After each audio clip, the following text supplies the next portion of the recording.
Hey! Jesus. Dun, dun, dun, dun, dun. It's the Danter Banter, and with our awesome friends, Candace from Mountain Finance and the Freaking Oracle, Ken from the Freaking Oracle Show. How's everybody doing tonight? It's good to be here. I don't get to come very much anymore. I'm so busy these days. It's good to see you guys. Yeah, it's always good to have you back. And the Dun Dun Dun brings back memories. Dun, dun, dun, dun, dun. Going back to basics. Oh, there's Redbeard. Hey, Redbeard, how are you? And Marie Claude, how are you, Marie Claude? It's good to see you. It's going to be in your neck of the neighborhood tomorrow, Candace. I am. I'm coming to Ottawa tomorrow morning. Flying in and flying out for a meeting. Oh, fun. Yep. Wow. Got to be at a 7 a.m. flight out of Toronto. I'll be in the airport. I'll land in Ottawa at 8:30, do my day in Ottawa, and then fly back home at a 7 o'clock flight home. Oh, well, hopefully you enjoy it. Well, it's Ottawa, so you never know. Yes. Have you got snow there? Yes. There's a little bit of snow on the ground, not a lot. But I think for the most part, the real bad cold is gone for now. So, yeah, it should be around freezing tomorrow-ish. Yeah. I believe it's going to be sunny tomorrow. So I think you'll have a half decent day. Oh, that's amazing. Yeah. Hey, we got Chris in the house. This is awesome. It's so good to see everybody. Look at where's Honey? Our son is in the house. Show Honey. Just tilt the camera forward. She's sleeping now. We're babysitting. We're babysitting Wesley's special girlfriend Emily's puppy. Mm-hmm. So basically, the stream has become his pet check. He has. He's checking in on us. He looks like he's having a fun time. So you got a bear and a bull in the background, Miss Candace. Are you saying that the bear and the bulls are in a fight right now, or are you just? Well, they're always in a fight. Actually, what's nice today is we did have the minutes from the Fed meeting release, and they were half decent. There was nothing in it that was super hawkish, which is what people were hoping for. As a result, the market went green this afternoon, pretty strong, a nice good spike from that. We are probably looking at the events lining up to get a good half decent sand rally this year. Okay, go back and explain what hawkish is. All right, hawkish means that they're going to be very strict. So that would mean higher price hikes than normal. So with a hawkish stance, you'd be looking at about another 75 basis points in December. But from the sounds of their language in their documents that came out today, it sounds like they're not going to go that way. It sounds like they're probably going to go with a 50, which is perfectly fine. That's what the market has priced in. So that sounds good. And it sounds like they're kind of thinking that it's starting to slowly work. They're starting to see positive signs. We're not out of the water yet, but we can see the shore. That's kind of what they're saying, which is good, which is overall really good for the market. They also did surprisingly say recession word in it, because they've avoided the R word for a while. And they said that a recession in 2023 is as likely as the baseline, which is pretty much them saying, yeah, it's going to happen. Yeah. But recessions, this is the thing too, you have to remember with a recession is that the economy is bad in a recession, but that doesn't always necessarily mean the stock market is bad. Right. Because usually by about the middle of the recession, and usually when we find out we're in a recession, we're already past the middle. Yeah. That's when the stock market starts improving. That's when we begin usually some really good bull action, and a bull market can begin in a recession. Yeah. Yeah. So I agree. And it's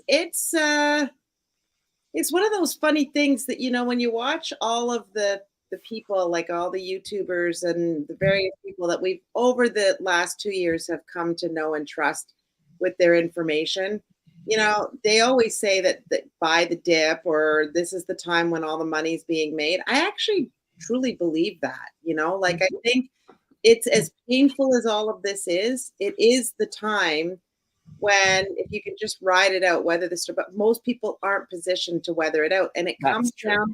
It comes down to, I think, we talk about this all the time on the stream, is you got to live below your means.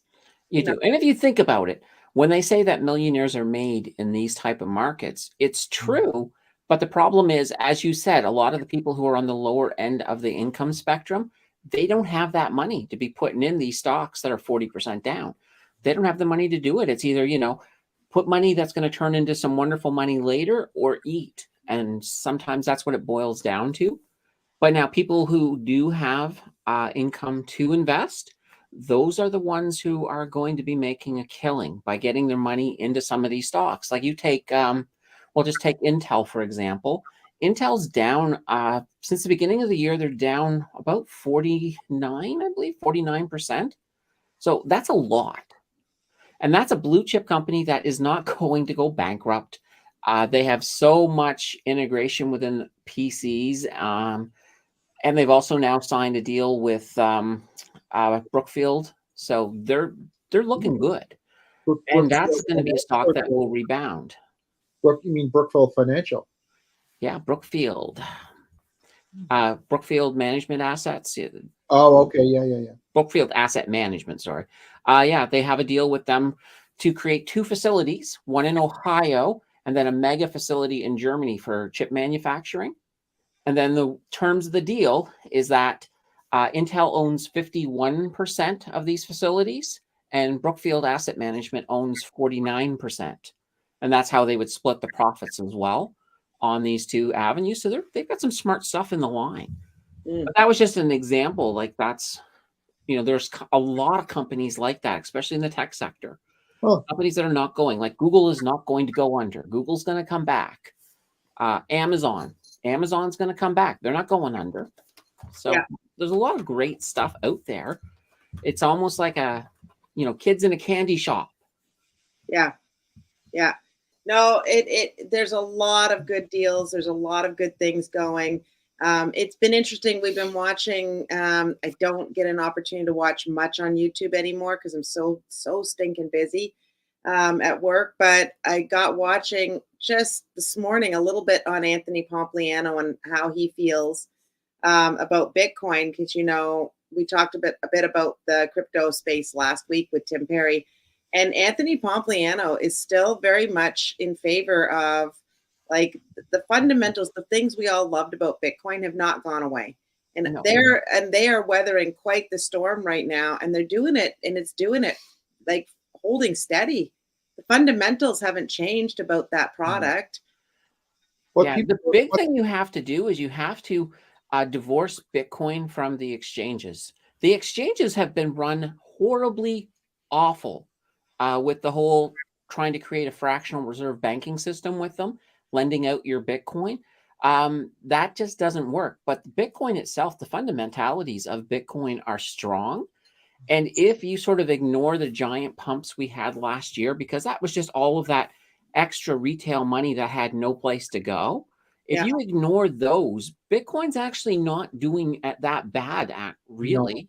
No, and you're right, because it's not what's giving Bitcoin the bad name is the exchanges and all the people where it's being held. Mm-hmm. And Bitcoin it's a limited amount. We don't need to go over that. We just know what it is and how it's proven the test of time. It's the exchanges and all these other things that are giving it a bad name. And when people are afraid of something, they always go after it.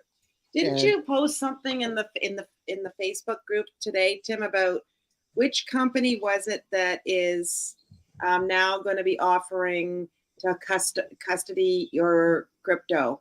Was it JP Morgan? JP Morgan. Didn't we call all of this? All of this crazy stuff was going to have to go on so that it drove the price down, so that all the big banks could take control over that. I think we talked about that, a year and a half ago?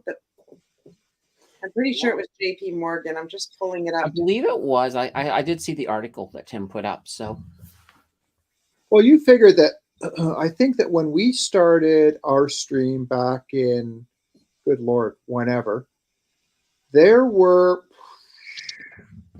7 or 8,000 coins on CoinGecko, and now it's what, 12 or it's ridiculous. So it just shows you that everyone, if you ever want an example of everyone getting on the bandwagon and a train wreck coming down the line. Yeah, well, that's the thing. I mean, the problem with altcoins is that a lot of them, probably more than half of them, are not going to survive. No. And that makes it difficult for investors coming in, because it's like, okay, well, which ones are safe? Right now, if you're just doing long-term investing, the only 100% safe coin, in my opinion, is Bitcoin. You can look at some things like Ethereum. Ethereum is probably safe, but I wouldn't call it 100% safe. I would call Bitcoin, even Bitcoin, it'd be like 99.999% safe. I think that would be your safe bet. Now, I would not park it on an exchange. So use a hardware wallet, for example. Okay, let me ask you a caveat to that, though. If this article is in fact correct, that it's JP Morgan to provide Bitcoin exchange, transfer, and payment services via its newly approved trademark, would you, and I think it's called the Crypto Basic. So if it's JP Morgan that's holding and custodying your Bitcoin, would you hold it there? I would ask one question before I would say yes or no. What assurance do they have? Is there any kind of insurance on that Bitcoin?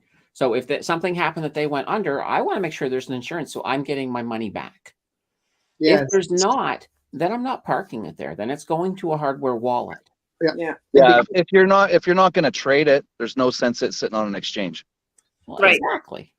And it's not protected under CDIC, so it's like not yet. It doesn't matter as of right now. It's not, because it's not considered a security. Yeah. And I'm hearing rumors that Ripple might buy FTX as well. Oh no! Why did you have to rain on my parade with XRP? Well, there has to be a reason they'd be doing it. And I think it's because the platforms are set up. They could buy that at pennies on the dollar. She's getting mad at me. I think that's where you're hearing that rumor. Because I think that might be a good thing. I told him. He's on mute. He's doing what? Where did you hear that rumor? Just some groups I follow on Facebook. Well, if it's just a group, then it could be any one thing. Take that with a grain of salt, then. Oh, I don't know. It's a pretty good group that's made millions and millions of dollars for people. So they kind of know what they're talking about. Well, and I got, it's I don't know. I really have lost trust in exchanges. I'm just waiting for a Sendex to go down. Right. Well, see, that's why the DeFi is exploding right now. Well, we've got some things sitting on a Sendex. No, we've got Vive. Vive? Yes. How do we get that off of there? Where can you put that? Can you put that in a cold wallet? Gee, I don't know. I thought we'd taken care of all of that. Oh, well. The other thing that was in here is CNBC had an article that said Grayscale won't be sharing its proof of reserves with customers, citing security concerns. It says Grayscale refuses to share proof of reserves due to security concerns as shares trade at a 45% discount to Bitcoin. And that's that thing with Grayscale. That discount, to me, is very concerning. I'm looking to see if I can get Grayscale. more information Grayscale on is American, right? It is. What is the one up here in Canada? It's BTCC. Well, we got Purpose. Purpose. That's it. Yeah. But the thing that bothers me about Grayscale is if something happens to Grayscale, it's going to have massive ripples. Oh, yeah. You take a company like ARK, a lot of the ARK ETFs have massively invested into Grayscale. Because they've been gobbling it up at 45%. I mean, why wouldn't you? What do they know that we don't? Well, that's the thing. Well, the thing about Grayscale, though, you can't buy a small amount. I believe is it 100,000? It's either 50,000 or 100,000 minimum just to get into it. So it's a big, it's a big boys game, so to say. I mean, it's, your normal retail investor can't even touch Grayscale. GBTC, they can't? Who did? It's GBTC. Well, this is what this is saying. It's saying Grayscale's flagship fund is the Grayscale Bitcoin Trust, known by its GBTC ticker. Even as Bitcoin trades at a multi-year low of around 16,000, GBTC is trading at 45% discount to the price of its underlying asset. While Bitcoin is down 72% over the last 12 months, GBTC has recorded an 82% loss in the same period as of last Friday. The spread reflects a significant disparity between the value of the trust's sole holdings. Oh my gosh, my thing just clicked off. I don't know where it was. And the open market price for a share of the trust.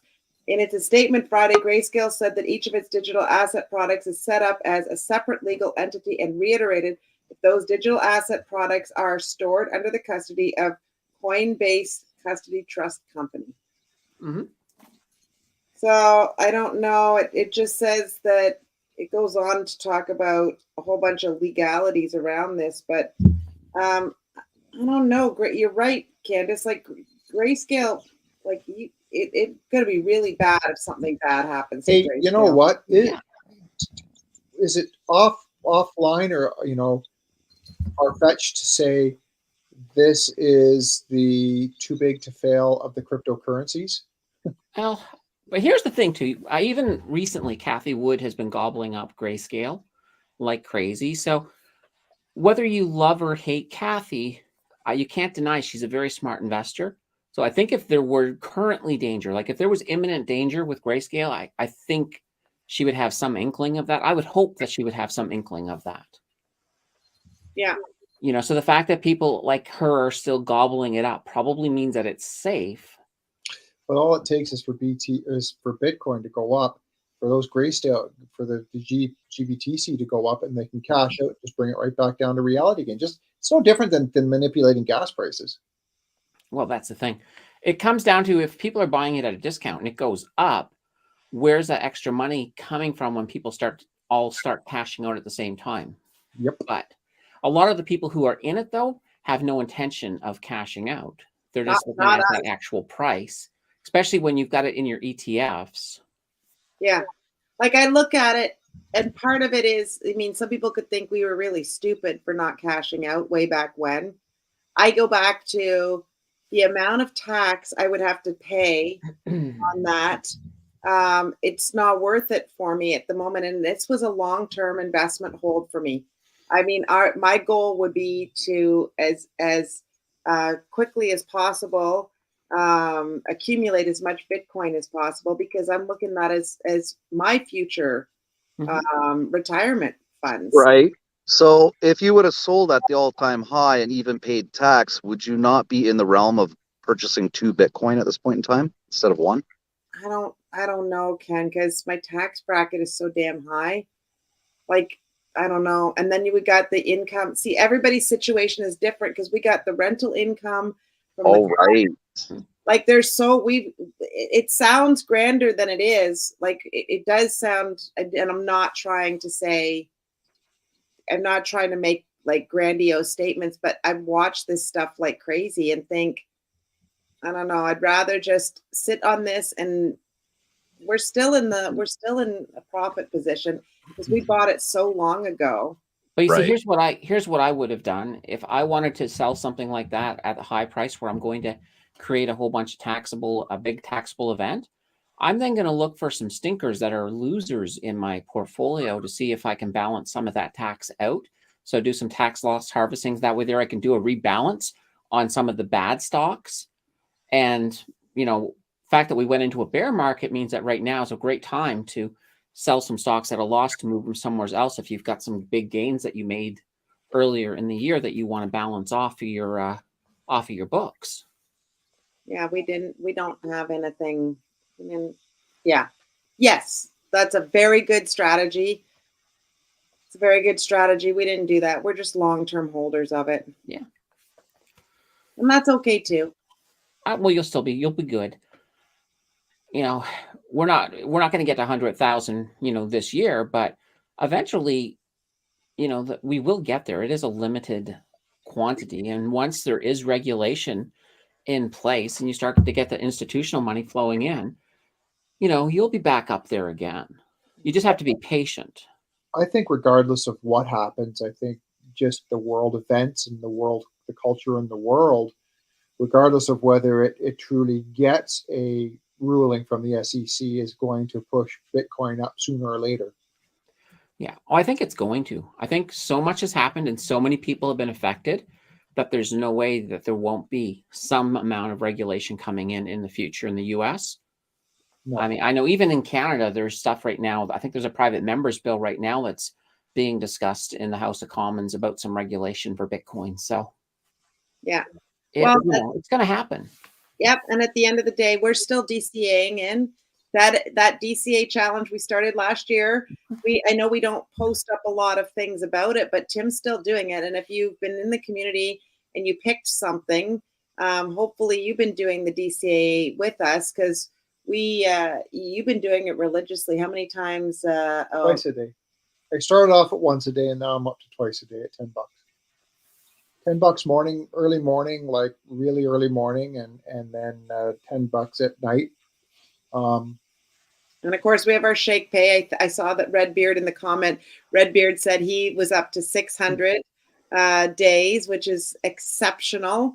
And congratulations for that, because that's like over two. That's just shy of 2 years. So that's amazing, Redbeard. And we still use our Shakepay Visa all the time. That's all I use. So we're accumulating like crazy the sats. Yeah, I'm on day 2. I Tim Dantered a couple of days ago. Oh no! I Tim Danter every day. Mm-hmm. Yeah. Oh my good God.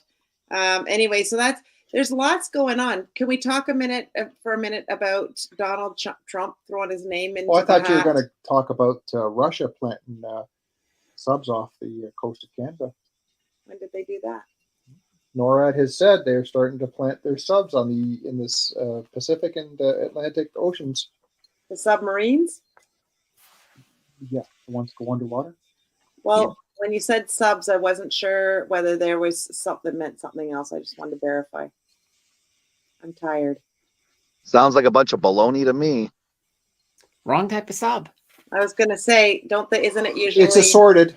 Genoa and Genovese and ham? That's enough Italian for tonight. So did they really?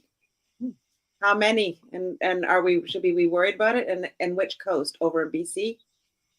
That would make the most sense, right? Well, no, both coasts. No, I think they're up. Well, I sent you, Candace, something about the tide in the water between Alaska and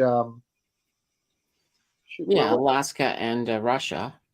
And Russia, and how when the water goes in, how close we actually get. Well, they get. Mm-hmm. Who gets? So for Yeah, Sarah well, Palin to actually say she could see Russia from her window, maybe she's not all that off. No, I mean it's not that far, considering that's how a lot of the the native people got here, is they crossed a bridge that was frozen. Yeah, across that strait, the Bering Strait. Yeah, it's how the water goes, right? And if the water goes down enough, land appears. And there's plenty of islands in between as well. So Can you imagine getting trapped on an island? No. happened to Gilligan. Yes, and they did very, very well at making many things out of coconuts. The coconut phones, the coconut. They used it for more than just like drinks. They made it. What did you say? Phones? Yeah, the coconut phone. Put the dime in the coconut. Yeah. Well, hey, you gotta do it. You gotta make with what you have, right? So what would be the did NORAD say why Russia was putting those submarine subs in our water? A show of force and to basically intimidate that they can strike us at any point in time. But what are we doing? Have we done anything We're recently? reporting the news that they're out there. No, but what have we done? Have we done anything recently to provoke the Russians? Well, no, not exactly. But when And When no, the missiles what struck- you've gone and said. Yeah, when the missiles crashed into Poland last week, you know, it looked like NATO was going to respond to that, and Russia was like, "We didn't do it." So I think that's just part of their whole posturing back to say, you know, hey, look, this is how serious it is. We've got nuclear subs. We can hit all your cities really fast. You know, so they just want to make sure that we're aware of that, and they're just sort of putting them there as just kind of a, you know, hey, do we really want to poke that bear? I'm sure that we have them parked outside of them too. Oh, we do, absolutely. You know, I It mean, just in means a full-scale nuclear war, it's not the way you think about it. People think, oh yeah, well, okay, they'll launch all the missiles from Russia. It'll take 30 minutes to get here. We'll have lots of time. No, there's going to be subs right off the coast. You're going to have like minutes, not 30 minutes. You're going to have like maybe 5-minute warning. Sarnia was a target during the Cold War as well. Hopefully they come to their sense and realize there's nothing there. Well, other than all the refineries and all these refineries, No, I know. their I'm jabbing at pipelines you, go out Ken. west. Yeah. Boy, is that ever going to hit the fan? Big time. Well, you know, just add it to the list of things to worry about. You know, just keep piling Why are in we and worried piling. about it? It's always been there. They've always been there. They're Yeah, just there's always a And threat. why did you bring it up tonight? Like it was a newsworthy thing. I got nothing. Well, so Redbeard says he's been watching so many bushcrafting videos lately. He never know you could end up needing it soon. What is bushcrafting? It's the skill of doing things in the wild. Like, for example, going out making lean-tos, surviving in the wild, all that fun stuff. I was a Girl Guide. I know how to do that stuff. There's a guy, he's called Canadian Prepper. If you watch him, he's got a YouTube, and basically it is how to become self-sufficient and what to do in the case that everything goes offline and you've got to survive on your own. Maybe we can see if we can get him on the channel. Well, he might be out bushwhacking or watching or crafting. You know, there's other channels like that I watch. Glue Guns and Roses. They tell you how to do all sorts of things using dollar store stuff. Oh wow! Well, that's the first place I'm going to go when the fucking apocalypse is about to hit. The dollar store. Wait, Holy banana bread! I have to go and get a pot and shovel. Yes, and then I can craft it into something really No, fantastic. I ain't crafting nothing. I'm cropping in it first, and then that'll be enough to put in that pot. Pot, kettle. Black, white. Well, It's me. So Redbeard says there's over 2,000 Cold War era bomb shelters and bunkers scattered across Canada. Yeah, why not? Well, I mean, can you get into them though? That's the other question. Right. You know, because I mean, if you have to use a jackhammer to make your way into a bomb shelter, it's probably not going to be as effective as it was before you used the jackhammer to get in. Exactly. Okay. Probably a big bear in it too. Okay, you want to talk about Trump? Go ahead and talk about Trump. No, I was going to talk about something else. I got off that topic, but now we're back on that topic. Trump? It's interesting. So when he's announcing he wants to run, does he still have to He's not going to run. He's going to waddle. No. Does he still have to get the buy-in from his party, or does he, because he was the former leader? Yeah, he does still have to get it.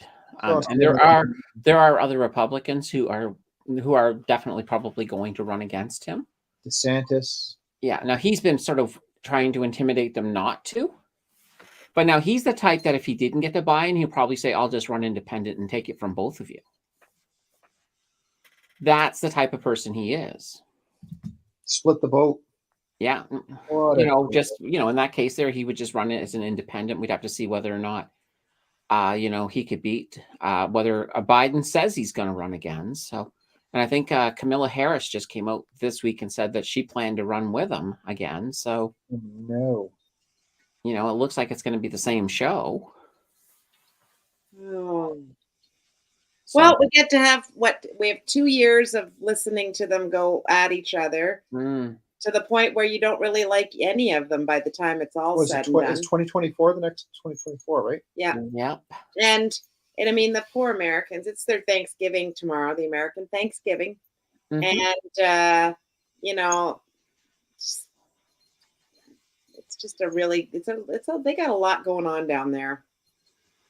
Well, I'll tell you, we were down at the AGM, Nancy's AGM Saturday night, It stands for our annual general meeting. and there was 70. By the time we went down, just across the river was 72 inches of snow. Yeah, that's a lot of snow. And it wasn't bad when we got there because the convention center was right sort of on Stanley, and then there was the falls, basically a row of hotels, and then the falls, which was hard to believe that just miles away there was 6 feet of snow. And then about 10 o'clock it started coming down hard, and it was like, Mhm.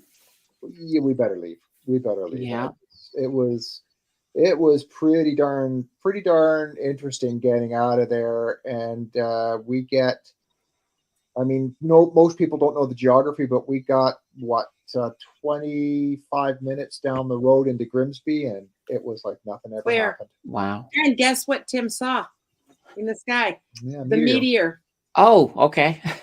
And you Cool. know what? The meteor, we think, broke through the atmosphere.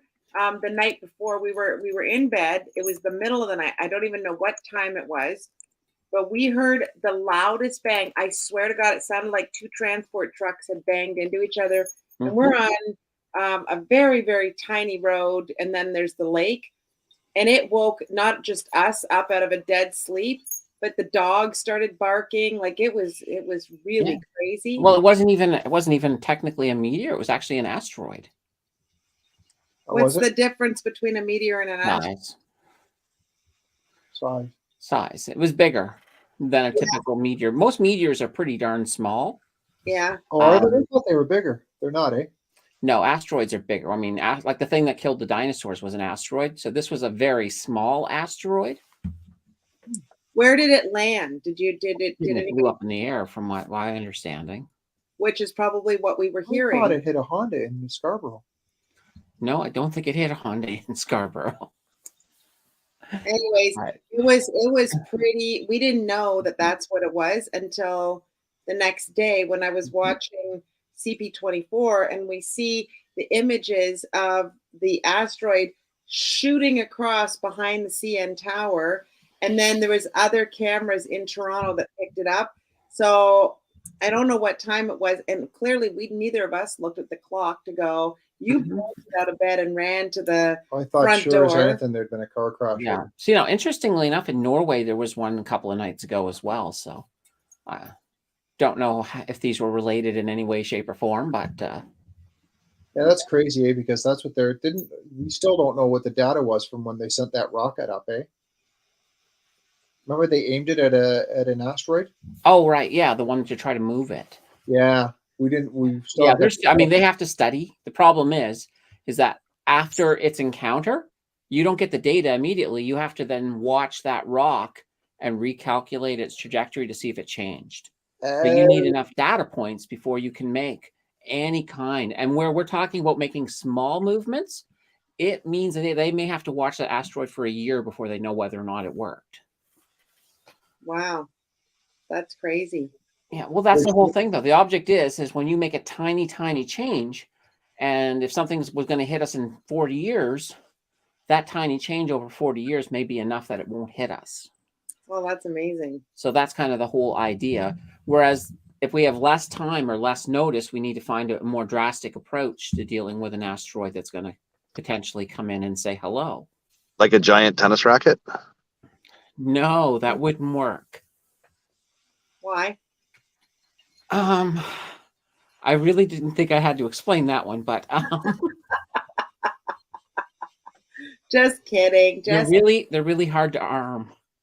Oh yes, well, you need a giant Canada arm to handle the giant tennis racket. That would take probably 40 years to do it. A backhanded reaction.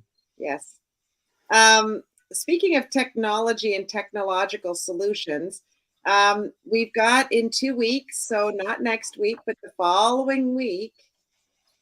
That makes sense, right? In 2 weeks, we have our special guest coming on to talk to us, and his name is Chris Dancy, and he is, if you want to Google him, he is the most connected man. And we watched his TED Talk. We've been watching some of his videos and some of his ideologies, and this guy is very, very fascinating. His story about how he started to track all of his data points and why he started tracking all of his data points, everything from what he ate to what the temperature of his house was, to what music he was listening to. I mean, it's just incredible, the detail and how deep he dives on. And I don't want to give it too much. I don't want to give too much because away, I think it's worth everybody having a look on his video, on his TED Talk, to see what we're talking about. So you kind of you should throw a link up on the website, on the Facebook group. Right. Oh, that's a good idea. We'll definitely put it on the Facebook page, and maybe Tim can put it in here. But here's the thing: what he said was, he goes, knowing about ourselves, it, like, technology and buying technology is not expensive, relatively speaking. But he said what is expensive is getting our data about ourselves. So what he means by that is, he started tracking so much of his life that he could see the days that he fell off the bandwagon as far as his healthy eating regime. He could start to track who he was with, where he was going. So when did he smoke the most cigarettes? He smoked the most cigarettes when he was with these particular people. So when he stopped hanging around with those particular people, he stopped smoking as many cigarettes. Like, if you get my drift on it, like, he started tracking every single thing about himself. But it sounds ludicrous until you hear the reason why he was doing that. It's anyways, we're pretty excited about him and coming on the show. Have you had a chance yet to watch his TED Talk, Candace? No, but I'll definitely grab it from the link that's going to be on the Facebook group. Well, but yeah, no, I am excited to watch it and see what's going on there, because I do love data. I know you'd be very fascinated by this guy. And so subsequently, we've been trying to watch some of his other, he's been interviewed a lot. He's a keynote speaker. So he goes around and he does a lot of conferences.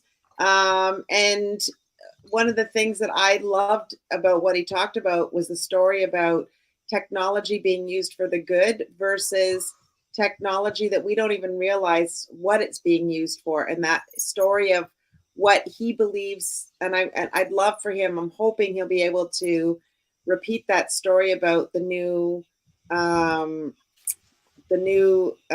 not event, not a ride, the new experience at Disney, the whole Star Wars thing and what they're actually doing. Fascinating stuff. Like, it's, and he does not utilize any technology that he can't take off. Yeah. And you're probably going, what are you guys talking about? You can get all kinds of technology that's implanted, that's stuff that he's not going to partake in that, he said. Yeah. Well, it's good to have a place to draw a line. Right. Yeah, I'm going to lie, when I can get an internet connection implanted in my head, I'm probably going for it. Because that would just be useful. Yeah, no, I totally get that. So we're pretty excited about him, and we hope that you guys will come and you'll, bring some questions for him. But highly, highly, highly recommend it. I think his TED Talk is what, 10 minutes? 18 minutes. 18 minutes. Totally worth it. It is very interesting, I will say. I met him at a conference, struck up the conversation with him because he was talking about futuristic technologies. He had the Google glasses on that has the camera right in the lens and the whole 9 yards. He had a Levi's jean jacket that was fully wired up. Like, he has this whole philosophy that our cell phones will be a thing of the past. We will not be carrying cell phones around. That'll be considered outdated. He said the most interesting thing is, you know how we talk about, well, not everybody, but we sometimes talk about when I was a kid growing up, we had the phone sat in the kitchen, had a ginormous long cord, and I used to be able to walk around the corner and shut myself into the hall closet, like the coat closet, so I could try to have a private conversation. But the telephone stayed in the kitchen, and you used to sit. People had telephone tables. There was tables specifically made for the telephone to sit on, and you put a little chair beside it so you could talk on the phone while the telephone was right there. Yeah, those were the days when we all had to actually answer the phone. No And you call did- display. You had no idea who was calling. And Hello? for those of you who had those long cords, how many of you always knocked over some drink or something with a stupid cord? I always did. It was always something went down. I will admit, I actually did call a stranger once as a kid and asked them if their fridge was running. Well, we used to do that. We would, especially if you liked a boy, you looked his phone number up in the phone book. And then if you didn't know what street he lived on and you didn't know his dad's name, if there was a lot of Smiths, you would just call down and you would ask for, is Bobby there? And then if they go, just a minute, and then you'd hang up the phone because you didn't want Bobby to know you called. So you couldn't do any of that stuff now because people know, and they don't pick up unknown callers, even though everything was unknown in those days. And Bobby Hey, is a common name. have you tried- totally have the wrong person. Have you tried looking up Bobby Smith there to see how he's doing lately on Facebook there, Nancy? Oh my God, why? That scares me, Ken. Well, just the name you came out with, Bobby Smith. So there must have been a Bobby Smith in your life when you were younger. No Bobby Smiths. Oh, Oh, okay. I completely made that up. There's a Jillian Smith, but that was my daughter's friend. So anyways, but can you imagine all those technologies that we thought that the cell phone was like, wow, when it first came out, those big Motorola cell phones, and then it went, the machines got smaller and smaller. Now they're getting bigger and bigger. And now he's going to tell us that they're going to be obsolete, that you'll be using it in other forms. Yeah, like screens are going to disappear in the future. Yeah. Everything will just be like a hologram. Right out in front. Yeah. Yeah. No, it's fascinating. And then he'll tell you, he was going on about the two best places in the world to live in the future because of the climate. And so I know we did that a couple weeks ago, so you already know the answer to that, but it's certainly fascinating. Look at this puppy. Hello. Are you awake now? Are you awake now? We have a little baby staying with us. Do you want to show? Yeah. Double doggies. Yeah. Bat dog. She's a good girl. Yes. She's like, you know what she reminds me of? Gizmo. Again, this is all old people stuff. You know, Gizmo from the Gremlins. And she is super, super cute. And but then from time to time, she gets wound up and she runs. Because you fed her after midnight. Well, she woke up in the middle of the night last night, had to go to the bathroom. Tim was out in his pajamas at 2 a.m. airing the dog. It was that cold out. And we brought her back in, and he just didn't even bother to put her back in the crate. Just let her lie right beside me. So, good girl. She hasn't done poop yet.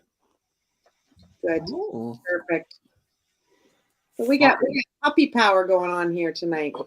Yeah, a couple of puppies. Well, one puppy. I guess the other one's a Foley. Yeah.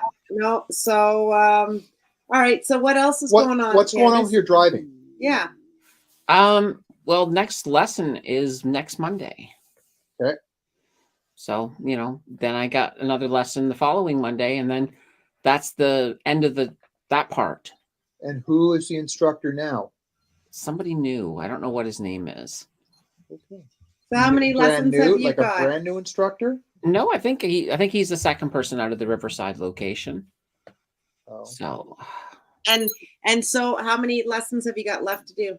well, there's technically, it's 4 lessons, but 2 classes because each Double. one you do double lessons in. Two doubles. Yeah. So, this one should be the swerve stuff. The swerve stuff. What? Yeah. The break and avoid. Emergency maneuver. Yeah. So, like I'll drive straight at him really fast, and then I have to swerve around him or something like that. Are you nervous about it? Just remember, when he's facing you and pointing the one way, it's opposite to what you're supposed to go. Oh, you mean he actually gets out of the car and does it? Oh, okay. No, I figured it'll be. Wear your head cam if that happens, because this I got to see. Yeah, it's one of these things. It's like, yeah, we'll have to see. I mean, the problem is that he doesn't know me and I don't know him. So like, he doesn't know how I've been doing, whether I'm a good student, a bad student. He should if your previous instructor was keeping correct in-car records. Hopefully. Yeah. But keep in mind, he was on the verge of quitting, so who knows if he was doing his job. Oh, Candace, I can't wait. Are you going to wear a head cam?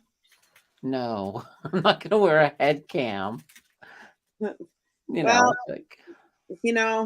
don't know. That's craziness. Crazy.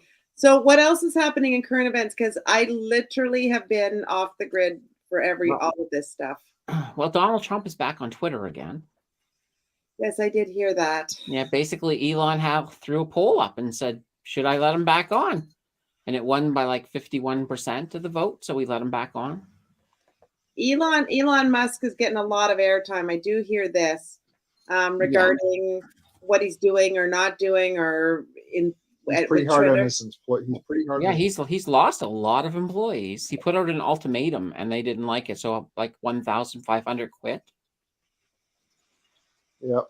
Because basically the ultimatum was no work at home, and you need to be putting in like I thought it was like 50-60 hour weeks. Something like that. Yeah, I mean that's insane. I mean, it just sounded like he was basically getting rid of anybody who was reasonable and just wanted reasonable hours and just to do their job and do a half decent job. So he had a lot of people leave. So it'll be interesting. I mean, it'll still survive. I mean, he just needs to make sure he gets people in there in some of the critical traffic areas of Twitter, because a lot of the people he got rid of were people who basically their job was to balance traffic and to make sure that the servers stayed up. And, so when you get rid of people like that and you've got nobody doing it, then you can run into some issues on your network. Does this build a better support and a better case for Doge?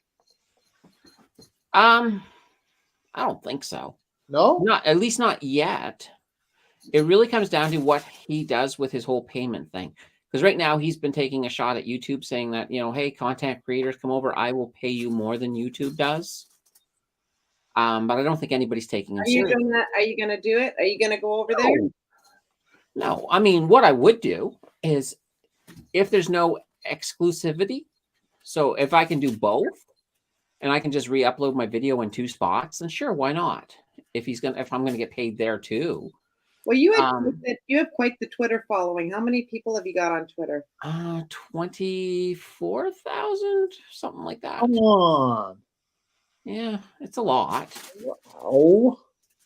What's that? You have 24,000. She had on a Twitter? lot before she started her YouTube channel. Jesus, she had a very big community before she started good YouTube. For you. Good Lord. Yeah, no, it's a big community. I did not realize that. Now I do follow quite a few people as well. I follow like 40 some odd people. So 40? Yeah, hey, I think you guys are one of the 40. So hey. Well, that's good. We feel honored, Candace. We made the top 40. Yeah. We made the top 40. It's there. Oh, Gary's in the house. Hey, Gary, how are you? Yeah, and Chris is saying Elon will eventually make it profitable company like he has his others. I agree. Yes. No, I think Elon, he's creating a whole mess right now. But the fact is, everything is, because he took it private, I think there's a lot of stuff going on behind the scenes that nobody's even aware of, and the press has no idea what's going on. Yeah. No, Elon, he seems like he's insane at times. But you got to remember that his insanity is laced with brilliance. Yes. So I think whatever his end goal is for YouTube, it may shock everybody. And I think, or YouTube, sorry, for Twitter, it may shock everybody. And I think if he pulls it together and turns it into the platform where it is, a payment system that also pays for creators, and has a whole. You're right about that. Twitter's the one that had Jack Mahler's Lightning Network. They were using that to do payment rails. That could disrupt everything. It could disrupt Visa, MasterCard. It could. And keep in mind, he knows what he's doing in that area because he was part of PayPal. Yes. So he knows what he's doing. I haven't heard a lot about Jeff Mahler's. It'll be really interesting to see what Twitter turns into. I mean, he got off to a couple of false starts right away, but I think everything is going to be good. Well, you got a cat roaming around? I do. Give me 1 second because she unplugged a few things, or she hit a power button. Okay.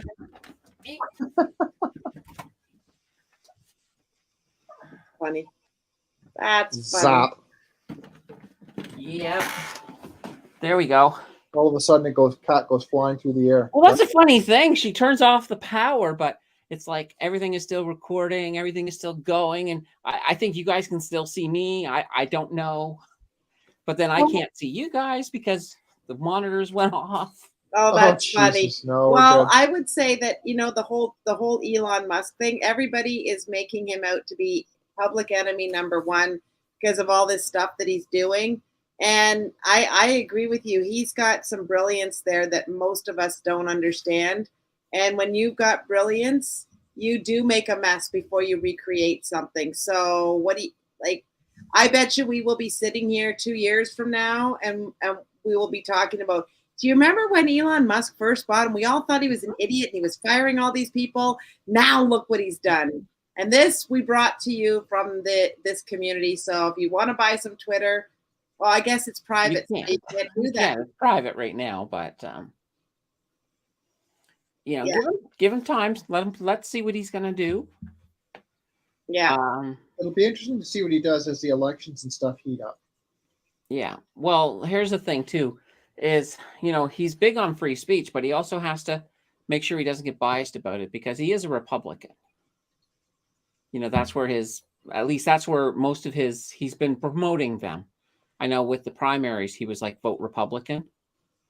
So, but keep in mind with Elon, I don't think that he is a Republican. He will just vote with whichever party is going to give him the best deals when it comes to his companies. Yeah.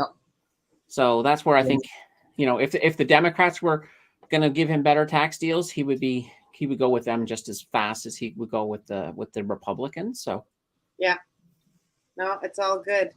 Okay, so Candace, give us a little update. What's going on in your channel, with your content? What are you up to these days? Well, tomorrow, somebody asked me to do Intel, so I've got a video dropping on Intel. Should have a video dropping this Saturday. Now, the following Saturday on the 3rd, I'm actually going to be doing a collab with Create, Save, and Invest. We're going to go over on his channel and do a live stream where we actually just talk about what it takes to make a YouTube channel. All of the how to do it, the stuff about what you need to get monetized, all that fun stuff. So that'll be a week from Saturday, which will be kind of funky. And I'll have, of course, my live stream this Sunday and another video on Monday. That's awesome. And how many subs have you got now? 1128. Wow, that's climbing steadily. Yeah, it's a steady little progress. It keeps on coming. They keep on coming. Well, and again, it's still, people aren't in the investment mindset right now. They're in buying Christmas gift mindset. Well, exactly. Yeah. And I'm going to be doing the 12 days of Christmas this year. So, if you're in that gift mindset, come check it out. Basically, the 12 days of Christmas, I'll plug that very quickly. I'm basically going to find the 12 stocks that you guys like the most, the community. You can vote over on the Facebook, or you can go on my community tab and vote there. Give me your 3 favorites. And whichever ones get the most votes, they'll be the 12 days of Christmas. There'll be 12 shorts, one for each day of the Christmas. I have to first figure out which day is day 1. I don't know. So I'll find that out. But so that's going to be one fun little extra thing at Christmas. Don't worry, there'll probably be more. Oh, that's awesome. Yeah. Just wanted to say hello to Sharab. He's just jumped in. Mhm. Well, okay, that's awesome. And Mr. Ken, are you still there? Yes, ma'am, I am. We haven't heard much from you tonight. What's going on with your channel? What are you up to? Probably streaming Friday night. I have an unboxing of something. Oh, right. Yeah. Right. You did mention that last week. Well, that'll be exciting. Hey, are you going to do a promo for Chuck's Roadhouse? No. Never again will we go to Chuck's. That's for damn sure. Why? What happened at Chuck's? It was horrible. Horrible service. Oh, it was just cold food. She our waitress gave me the bill when I could have, easily ordered another 2 or 3 beers. Like, it was, she didn't ask if we wanted any drinks. She's like, "Did you guys want dessert?" And we're like, "No, we're good for dessert." And then she walked away and came back with the bill. Oh, geez. Well, it Yeah. could have just been a really bad night with a really bad server. That's all. Yeah. I just noticed one of my lights is out because the kitten turned that off too. Oh my goodness. That's why you can see up in the over there. You can see a little bit of light on the side of the green screen. It's because the light's out. I just have to go click a button to turn it back on. But Oh my. it's just one of those things where it's like, yay, kitten. Oh gosh. That's funny. Well, this has been really, really good. I know it's a bit short and sweet. I got to hit the hay early tonight because I got to get to the airport for that. Oh yeah, absolutely. At 7 a.m. flight tomorrow. We've got you still doing a whole bunch of. I haven't even seen. Have you been doing your shorts, your little clips in the morning? No. You haven't? Has he been doing clips? Because I don't believe him. He's faltered a little bit. Have you really? Yes, I'm keeping it consistent with my Shakepay. Oh gosh. Well, and we got puppies, and we got some family members with a bit of health challenges. So we've been tending to the home fires, but we're really super excited. I won't be here next Wednesday, but What do you mean? What are you going to do? I'm away again. Anyways, at least I'm in Ontario this time. I'm just away in Ontario. Okay. Yep. And but then the following week we have Mr. Chris Dancy coming on. So That's going to be good. Hopefully you're here for that one. I will be here for it. It's in my calendar, and I'm not allowing anything else to go in there. So I will see everybody on that live event. Pretty exciting stuff. So everybody stay strong out there. Don't believe everything you read. And this community is freaking fantastic. You know why? Because we were warning each other long before all of this happened. And, we've been more or less protected, and we've grown our wealth. So this is why we come every Wednesday night. We love it.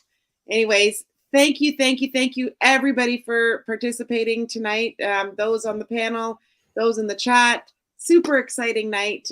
Thank you so much, and we will talk to you next week. Bye, y'all.